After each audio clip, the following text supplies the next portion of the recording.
Hey, FlimsyLunchTray here, and welcome to World Warships in our Saturday edition video, where today we're going to be doing another upgrading commander build video. I had a very good battle with the Yueyang just over a week ago. I'll tag that at the end of the video if you want to see that, illustrating the build that I have for today's video. When I realized I didn't have an upgrading commander build video yet for Yueyang, I thought, well, I need to fix that promptly. So that is what today's video is all about. So first, let's talk about the ship, because that's what this video is about, right? So the Pan-Asian Tier 10 destroyer, the Yueyang, is a very fun destroyer with actually decent conceal, and she's reminds you a lot of Gearing. I don't remember if the Yueyang is based off the Gearing class. I'm pretty sure she is, if my memory serves correctly, but there's a little bit of difference here. And that is, you get deep water torpedoes with this class, meaning that your torpedoes will only hit cruisers, battleships, and carriers, or you can actually hit a submarine if they're at the right depth. Meaning that your torpedoes have no effect on destroyers or submarines that are surface or periscope depth. So this kind of means that, I mean, I've built the Yueyang for torpedoes, but her guns aren't to be slept on, I guess, if that's the correct phrase. So in terms of what type of destroyer is she a gunboat, is she a hybrid, is she a torpedo boat? She's a hybrid destroyer, being a mix of the guns, mix of the torpedoes. So the armor is pretty standard, 19mm across the board, except the superstructure being at the typical 13mm, which you'll find on most tier 10 destroyers. The guns, 20mm, so just slightly a bit more, and they can easily be knocked out if you get in a gun battle with another destroyer, or even cruiser shooting at you. And then let's go ahead and hop in and look at the first, making mention of the modules. So in terms of the module, these are the 127mm guns. Right now, the build we have a 4-second reload time, with a 180-degree turn time of 7.2 seconds, maximum HE shell damage 1800, maximum AP shell damage 2100. So you can build into these guns and make them much more scary, like if you're doing a radar build, as an example. So we'll talk a little bit more about that. The hull is 22,500, and I have a special commander with the enhanced survivability expert skill, meaning I'm getting an HP increase for each ship tier of 400 versus the 350. So that is why you see a larger health pool if you don't have this particular commander equipped on your ship. You have Mark 17 torpedoes. These are the deep water torpedoes that tell you right here, DT torpedoes, and that shows you what ships they deal damage to, because something like the ASUS can only deal damage to battleships and carriers, as an example. So there's some differences among the deep water torpedoes in the game of World Warships. These torpedoes are really nice, sitting at 13.5 kilometer range, which means you can actually sit outside of range of radar from, Nevsky, Petropavlovsk, those type of ships, and still have a 1.5 kilometer breathing window because of their 12 kilometer radar. They hit a really good 18,800 and torpedo speed of 76 knots. For the gun range, we have 11.9, which is actually slightly longer than Gearing's, if we're going to be comparing these ships ever so slightly. I believe Gearing's is 11.1. Yeah, 11.1. So you actually get a longer range with the main battery, without having to specifically, like in Gearing, you could change something, I think, to get the range out further, maybe? I don't remember. Yes, you can. So for now, we're just at this 11.9. Our speed is 36.5 knots. Really nice. We can make it go faster with the ceramic combat signal, putting us at 38.3 knots. And we have an engine boost plus 8%. So that means I think we're able to get this close to 44, 45 knots, something like that. So you can definitely be booking it across the map when you need to.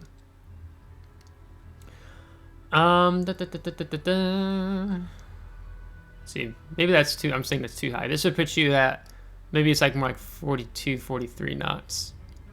Something like that. Anyhow, In terms of the upgrades, I'm running the main armaments modification 1. This is reducing the risk of our main battery and torpedo tubes becoming incapacitated by -20%.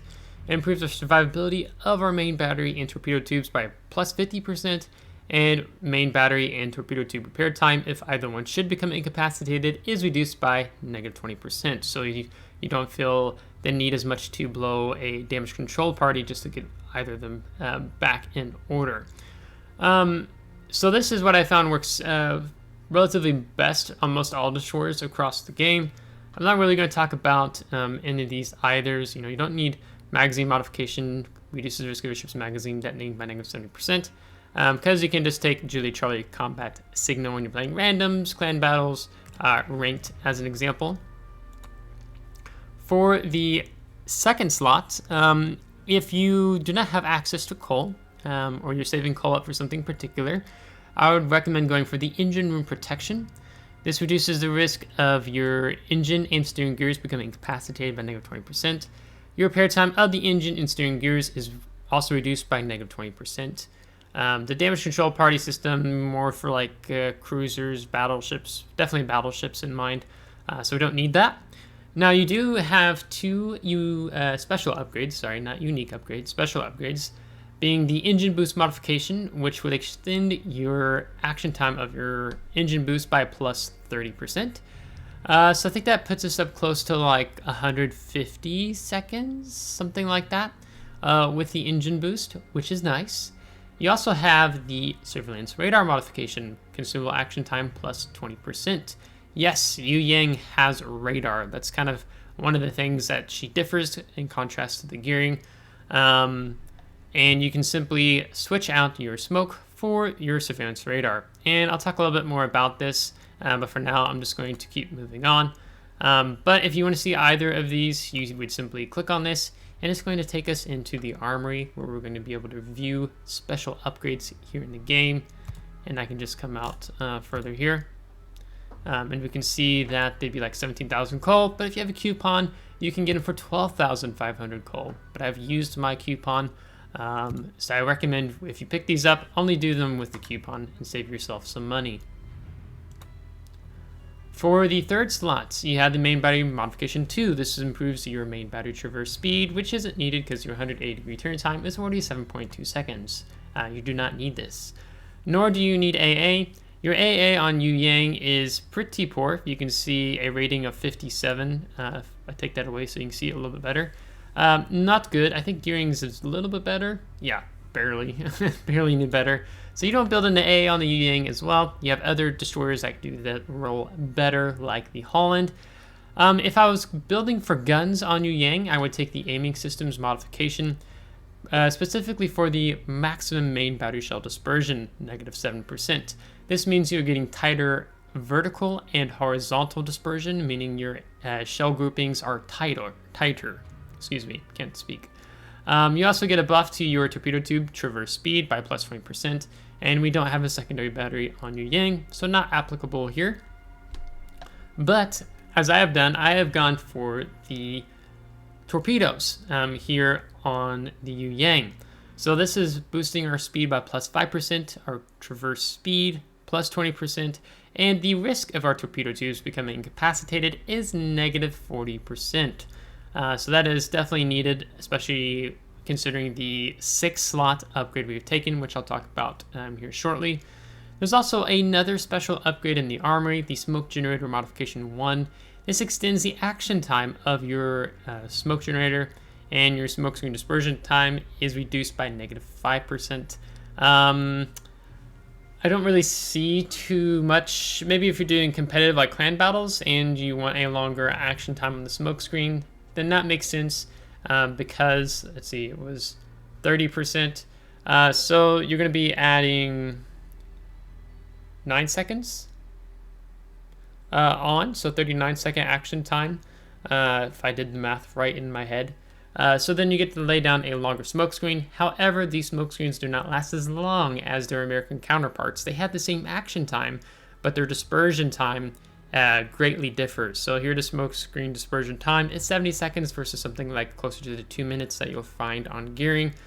Also, your reload time is 100 seconds, and I think it's longer on the gearing if I'm not mistaken. Yeah, 160 seconds. So they switched up some things here in terms of gearing in Yueyang, because when you look at Yueyang, you kind of compare it in light of gearing, since it's one of the earliest destroyers in the game in terms of the tech tree. Yes, so we discussed that. For the fourth slot, I'm definitely going to recommend to take the propulsion modification 1. Time taken to reach full engine power when accelerating, negative 50%. This is going to help you a lot, especially when you have the engine boost activated. So if you need to juke some shells, you need to avoid some torpedoes by accelerating out of the way. Maybe you're sitting in a smoke screen and you need to book it out. This works all around really well. Now you also have the steering gears modification 1, rudder shift time negative 20%. Your maneuverability is a rudder shift time of 3.1 seconds and turning circle radius of 620 meters, which honestly is not bad. It's not lacking by any means, and propulsion modification helps you actually completely avoid salvos where steering gears, I would say, just mitigates the damage you're taking. Daring would be a good example that works really well because it already has the built-in propulsion, and you get to take steering gears, and you're just super agile. So to me, that works really well in clan battles. I'm not going to talk about those two. You don't need them. For the fifth slot, you have the concealment system modification 1. This is what brings your concealment down to 5.8 kilometers, which is really good at tier 10. I think only Shimakaze at 5.6. And then if you take the legendary unique upgrade on gearing, I think that drops gearing from 5.8 or 5.9, sorry, to 5.7, I think it is, and I think Summers is 5.8. So Yueyang is in the top in terms of her concealment, because I say the average is closer to 6.1, maybe even 6.2 among tier 10 destroyers.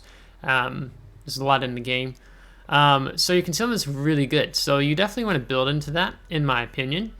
Now there is something we have to discuss here, and that is the unique upgrade for the Yueyang, which is the improved main battery artillery upgrade. So let's just go ahead and click on this, and it's going to take us into the research bureau. And if you don't have access to the research bureau, if they still have it the same way it is, you need at least 5 tier 10 ships before you get access to the research bureau, because it's something that comes not necessarily from a beginner player, but more intermediate player. So this goes in your slot 5, and your surveillance radar consumable action time plus 20%. Your main battery reload time is reduced by negative 15%, and your smokescreen dispersion time is plus 20%. So whether you have smoke or you have radar, you don't have to, it's not just one or the other, it's both. So depending on which one you run, you're always going to be blessed in a sense with this. And that this build revolves more around the guns, I would say. So if you take the improved main artillery, you're taking this with going for a more hybrid gun build versus a hybrid torpedo build, which right now I have the hybrid torpedo build, but the hybrid gun build is a very viable option here on the Yueyang for 19,200 Research Bureau points. And I have a video on the Research Bureau, and I'll just put that at the end of the video as well. So then you could go for this, but that means you're giving up your concealment. So that's a downer, but you're a bit more playing a bit more aggressive. And then if you did that, you take main body modification 3, so you're getting your reload time down on your guns that much more. So I'll put in the bottom of this video, if I remember to, if you went for a full gun build, what would be your reload time for the main battery? Since right now it'd be 4 seconds with the build that I have. So you could do it that way, but as you can see, I've gone for torpedo tubes modification 2, and it's reducing our torpedo reload time by negative 15%. Risk of torpedo tubes becoming incapacitated plus 50%. So this is kind of where the torpedo tubes modification 1 kind of helps us out here, since we're taking on this additional risk of our torpedo tubes becoming incapacitated. So that our torpedo reload time now is 98.7 seconds. So just over a minute and a half for 10 torpedoes that hit for 18,800 each. So quite spicy, especially if you add on the torpedo reload booster, which we'll talk about here in a minute as well. So you can be quite the fearsome destroyer for battleships, cruisers, in particular to deal with. And again, you can watch the video I have at the end of this battle where I played an airship escort, and I think I did, it was over 200,000 damage. I don't remember how much, but it was quite a lot of damage. We got a lot of torpedo hits in on that game, so you can check that out. You also have gunfire control system modification 2. This extends your main battery firing range. Please do not do this with Yueyang. In my opinion, she doesn't play this role well. You would take something like Ragnar, Marceau, the Russian destroyers, and that would do that much better. Auxiliary armaments modification 2. This is boosting your secondary battery reload time, and you get a buff on your AA. Again, this isn't really a viable option on Yueyang because your AA is pretty poor, terrible, but you could go for an AA build on your Holland, for example, because she already has a AA rating with how I have her built of 88 right now, and I could buff that up even more, but I don't have an AA build Holland. So just kind of knowing, you know, different destroyers in the game perform different roles depending on what you prefer. In terms of consumables, damage control party, 5-second action time, reload time of 40 seconds. And let's talk about the smoke, which we already have discussed a bit, and we compared that with the gearing, so I'm not really going to say anything more about this. But it's nice that your reload time, you don't have to wait for 30 seconds for it to come back up. So that works out rather well. Let's talk about the surveillance radar. Detection of ships, it's got a 7.5 kilometer range and an action time of 25 seconds. So I'm actually going to do the math here on my phone, because let's say if we took the improved main artillery, this gives us an additional 20% on our radar. So that's, yeah, that'd be additional 5 seconds, right. So then we're talking about 30-second radar time. And then in slot 2, if we added the surveillance radar modification, that's another 20%, then we would actually have a 36-second radar time, which is quite fancy to have, in my opinion. So you could have, if you built for the guns, you built for the radar, you'd have a 36-second radar, which is actually really good for a destroyer when you are able to build in the unique upgrade of the improved main artillery. Now, do I think radar is viable on the Yueyang? Yes, especially if you know how to play gunboat destroyers a bit more.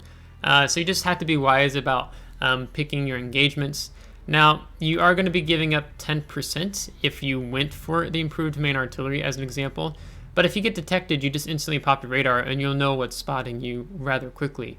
It's also really good if you division up with another destroyer who has smoke. Let's say, for example, something like the Z-52 with the 6-kilometer hydroacoustic search and smoke. So you could be quite the duo as example. And I say that because the other day I played against 2 Yueyangs in airship escort with my friend in Harugumo. And both of them had radar, and there was a Z-52 with hydro, and we got wrecked because there's nothing we could do since we both did smoke. Now, would I say radar is viable if without the improved main artillery? Yes, but you're just kind of giving up your more of a threat with the improved main artillery. Without it, it's still possible, of course, to play Yueyang just with the radar. Then you'd be looking at a 30-second radar time right now, since you wouldn't be taking this plus 20% on the action time of the radar. So you can definitely play with radar. I've played it on Chongmu, and I played it on, what is the tier 8 one? I forget. Xianyang. And so I've had quite a fun trolling some enemy destroyers. Actually, I had a really good game. The random radar game I decided to play with Xianyang. I think it's Xianyang, maybe it was Chongmu. So yeah. So you can do that. Engine boost, we talked a little bit about already. If you like running around quickly on the map, then I would say definitely pick up the engine boost modification. Give yourself those additional roughly 30 seconds on your action time. And this has a reload time of 120 seconds. Something Wargaming did at the end of 2022, or maybe it's fall 2022, was they buffed this line. Originally, you did not have the torpedo reload booster, And now that you have it, I think it makes Yueyang more relevant than it used to, especially for ranked and clan battles. Now, the thing with this is that you have a reload time of 300 seconds. So you have to wait, was it like 5 minutes? Yeah, 5 minutes for it to come off of cooldown. So you want to try to use one pretty early on in the game, and then have your other one for when needed. So then you can put 20 torpedoes in the water within 8 seconds, which is pretty crazy. And I've illustrated this in the video, which I'll link at the end of this video, that you can check out, as it was a ton of fun and really was having a good time in wrecking the enemy team, as it was an insane carry. In terms of combat signals, what I would run...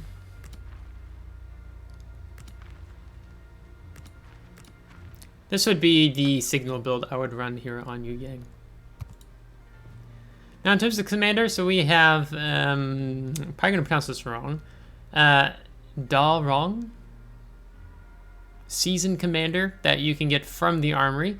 And I picked him up particularly for the survivability expert and having him on my Pan-Asian destroyer line, specifically Yueyang. So we have a greater health pool, 22,500. Without the seasoned commander enhanced skill of the survivability expert, if I do math right in my head, it would be 22,000 even. So we have an additional 500 hit points, and you pick up survivability expert regardless anyhow, because it's just that good to have in the game and making a at least more longer impact in World of Warships as a destroyer player. The other enhanced skill he has here on the for destroyers is the demolition expert, so we can increase our chances of starting a fire on enemy ships. So let's go ahead and talk about I think I should also say he's available for I'll show you. I can't remember if there's 2 of them or if there's just the one, but it's either 35,000 coal or it's 1,500 doubloons, but I don't remember. Okay, so this one's for coal, same thing, survivability expert. So I picked up the one for 1,500 doubloons apparently. Yeah, so I picked him up for doubloons. So you could run him, for example, one of them on your destroyer Pan-Asian line and the other on your Pan-Asian cruiser line. Okay, so 10-point build, the bread butter build, which is the preventive maintenance, reducing the risk of your main turrets, torpedo tubes, steering gears, and engine becoming incapacitated by negative 30%. Then you're going to want to pick up the last stand for a 3-point commander. Ship remains partially able to sustain speed and maneuverability with the engine and steering gears incapacitated. 6-point commander, pick up the survivability expert, regardless if it's the enhanced skill or the non-enhanced skill. If you just have a normal regular commander on your Yueyang, you definitely still want survivability expert. Then for the 10-point build, I would recommend picking up the concealment expert. Again, this is evolving if we're doing a stealthy torpedo build or if you're going for a stealthy gun build. After that, for a 13-point build, I'd recommend picking up the adrenaline rush. Your main battery reload time is reduced. Your torpedo tube reload time is reduced. AA damage is increased slightly for each 1% of your health pool loss. So, for example, your torpedoes, you can be getting your torpedo reload time down closer to the 90 seconds. Your artillery, right now we have 4 seconds. We could be looking more at 3.8, 3.7, maybe 3.6 with just a little bit of health left. So you're definitely more aggressive, more of a threat. You can dish out the damage a bit more as you lose health. And if we're going for the torpedo build, so this would be a 16-point commander, then go ahead and pick up fill the tubes. This is what's helping our reload time of our torpedoes to be that 98.7 seconds. And then we pick up Swift Fish. This would be an 18-point commander, torpedo speed plus 5%. And so that's the 76 knots. Yeah. So 76 knots is actually pretty good. So we've built in one of the things with the upgrades, one of the things here with the commander skills, where I think we're improving our torpedo speed by plus 10% overall. I can go back and look at the commander. Should be this skill. Yes, so 10% overall buff is basically what we've applied to our torpedo speed, making it much harder for enemy ships to cruisers and battleships and aircraft carriers being able to maneuver and avoid them. The other thing that's great about deep water torpedoes in comparison to regular torpedoes is that their detectability range by sea is much shorter. So here, 0.8 kilometers. So it's not much of a reaction time that you have to these. Now the gearing should be more, and I'll go ahead and pull that up. 1.4 kilometers as an example. Shimakaze is, I think, even more. Yeah, 2.5, and this could be because I have the 20-kilometer torpedoes mounted. So let me switch that. 1.7. So deep water torpedoes are much harder to detect, which is one of the allures of running torpedo build on the Yueyang, because it's just that much harder for enemy ships to spot you. So that means we have 3 points left before we reach hitting a 21-point commander, as I'm currently been grinding him, trying to get him up to a 21-point commander. And you could go for the main battery in AA Specialist. This is reducing your reload time of your guns down to 3.8 seconds. And then you get a slight buff on your AA, but it's really not that big deal. You're really taking this to have a slightly better reload time on your main battery. To have the 3.8 seconds versus the 4 seconds. The other thing could be is actually Superintendent. So then, so for example, for myself, if I'm more running the smoke build, or if you're running radar, so actually, let me switch it to radar, because we get less of those, right? So 3. Then we have 4 radars instead of 3 radars. You get 6 smokes instead of 5 smokes. And we get the additional engine boost, and we get additional torpedo reload booster. And honestly, to get that the additional torpedo reload booster, in my opinion, is really good, especially for how I play the ship, because I play more of the smoke than I do the radar on the Yueyang. Now, of course, this may differ if you're playing something more like clan battles with teammates, and you're utilizing specific strategies, then perhaps the Superintendent is not as good. Maybe you're wanting the main battery in AA Specialist because you're building more into the radar. But this is really nice. So honestly, in my opinion, I'm going to be going for the Superintendent skill. So then if the game goes down towards the end, so if a 20-minute game, it takes 15 minutes basically to utilize all 3 torpedo reload boosters. And I've had multiple matches in the Yueyang where I personally could make use of this. Now, sometimes random battles don't always last for 15 minutes, and I'm referencing 5 minutes for the cooldown reload time of the torpedo reload booster consumable. But this is something I lean towards, because even if I went for radar, I'd be getting additional radar. I'd be having 4 radars instead of the 3 radars, which honestly, in my opinion, is good to have. So this is what I'd recommend running on a 21-point commander if you're going for torpedoes. If you're not going for torpedoes, and let's say you're going for more of a hybrid gun build, then you're going to want to pick up the main battery and AA Specialist for sure. Let's see, what else could we do here? This extends your range of your main battery guns by plus 20%. You get slight AA buff. So I'd be dropping this, and I'd be dropping this.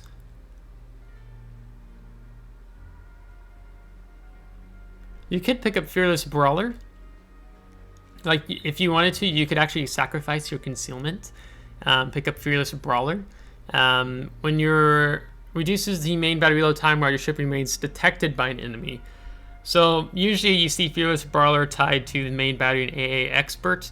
Again, that would be for something that is more with the Russian or Ragnar. Like, Ragnar does this role really well with the build that I have and going for her. So like this as an example, because Ragnar just plays the radar role really well, much better than Yueyang in competitive, if you want my opinion. So it could be something like you pick up that, and then you drop the fill the tubes, and then you still want that additional smoke or radar. So pick up Superintendent, and then that leaves you with 2 points. Swap that out. Then you could pick up priority target as an example, or you could extend your action time of your radar or smoke or engine boost. Or you can increase your fire chance. I didn't even talk about fire chance, which is 6%. And again, there's other tier 10 ships that destroyers that play the role of HE spammers better than Yueyang does. So that's why, I mean, I have other ships that if I want to go for more guns with the radar, you know, I have the Ragnar steel ship that picks up that role better. So that's kind of why I've tried to build these ships differently for their each specific purpose and trying to utilize them a bit more. So that is the upgraded commander build video for the Yueyang. I hope you liked it. Let me know what you're running on Yueyang in the comments below. And if you liked today's video, give a thumbs up. If you did not, give it a thumbs down. Subscribe if you do want to see more. If you subscribe, thanks so much. I appreciate it. And we'll catch you next time. Take care.